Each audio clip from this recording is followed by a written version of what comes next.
Bonjour, aujourd'hui on va faire une recette on va faire un dessert, une crème tendre au chocolat avec de la fève de tonka pour donner un petit goût d'amande. Pour faire la crème tendre au chocolat et fève de tonka, donc on aura besoin de jaune d'œuf, de lait,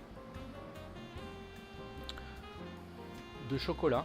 Donc ça c'est un chocolat 64%.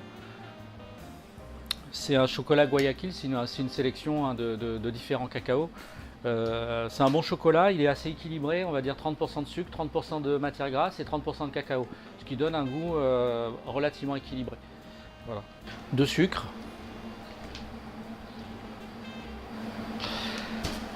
Et donc pour la fève de tonka, des petites fèves de tonka qu'on va râper dans le lait, qu'on va faire infuser dans le lait. Une recette assez simple, mais relativement efficace. Et donc on va servir ça dans un ramequin, comme ça on ira à peu près à moitié. Et on aura une petite crème tendre, on finira avec une petite crème chantilly au dernier moment dessus. Vous pouvez servir ainsi avec une gaufrette. Donc je mets un demi-litre de lait. On va mettre à chauffer. On va prendre une râpe. Pour râper. En fait, on râpe comme une noix de muscade. Hein.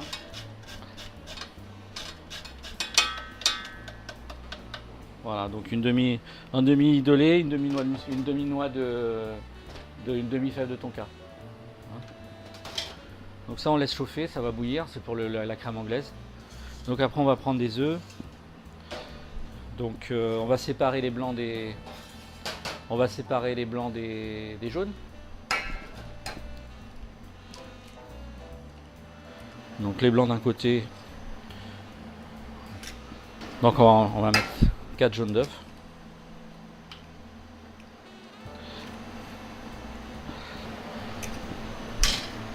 Voilà, donc ça on fera autre chose avec. Donc on a nos jaunes d'œufs, on va mettre un petit peu de sucre.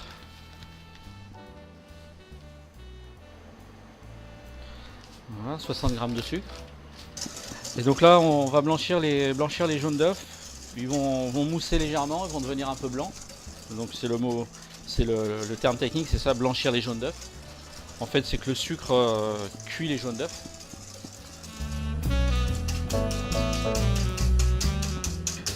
Donc je fais cette opération, j'ai d'abord mis le lait avec la fève de tonka à cuire. Le temps que le lait bout, on fait blanchir nos jaunes d'œufs.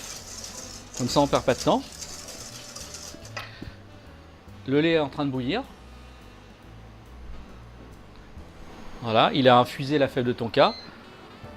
On va le verser sur les jaunes d'œufs. On mélange. Et on reverse dans la casserole.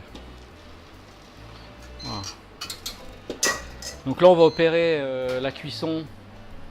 On va opérer la cuisson de la crème anglaise. Donc pour la cuisson de la crème anglaise, donc ça se fait avec une cuillère en bois. On met la casserole sur le feu. Alors si vous êtes débutant, vous baissez le feu, vous ne mettez pas le feu trop fort. Ce qu'il faut, c'est préalablement préparer déjà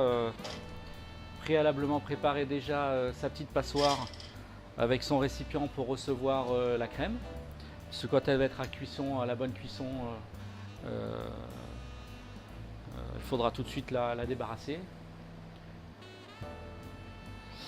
Donc la crème anglaise, ça ne doit pas bouillir. Si ça bout, ça devient comme une omelette. Hein, c'est le jaune d'œuf coagule. Donc en fait, ce qui va donner l'épaisseur de la crème anglaise, c'est le jaune d'œuf qui va se coaguler tout doucement au fur et à mesure dans le fond de la casserole. C'est ça qu'on décroche en faisant les 8 en fait dans la casserole. Hein?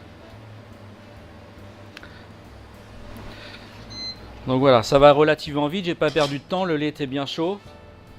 Je vais verser mon chocolat. Je verse mon chocolat dans la crème qui est bien chaude.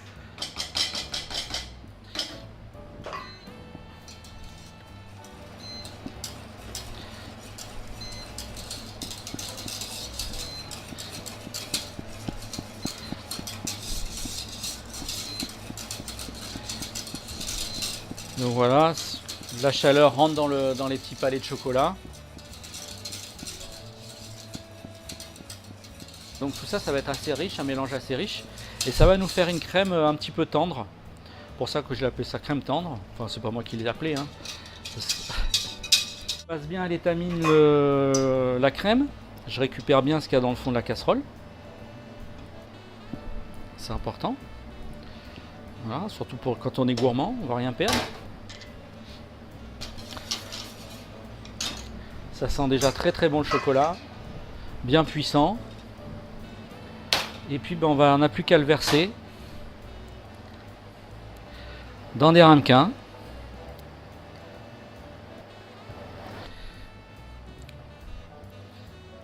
C'est assez concentré, donc il faut, c'est riche, donc il ne faut pas non plus en mettre 2 tonnes, sinon ça va être écœurant. Voilà. Donc cette préparation, bon, on n'a plus qu'à la mettre au frigo pendant on va dire 2 heures, le temps que ça prenne, le temps que ça refroidisse, et puis quand ça va être froid, bah, ça sera prêt à manger. Voilà.